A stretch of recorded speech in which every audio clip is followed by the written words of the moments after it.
गईल भागिन कर बारी किस्मत वाला हो।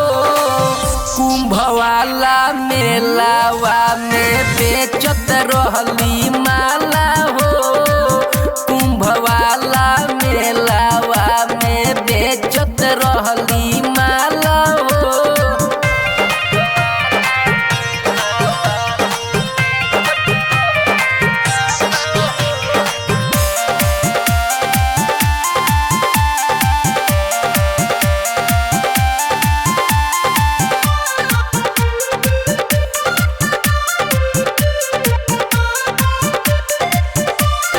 सेल्फी लेवे खातिर लोगवा लागल पीछा परे।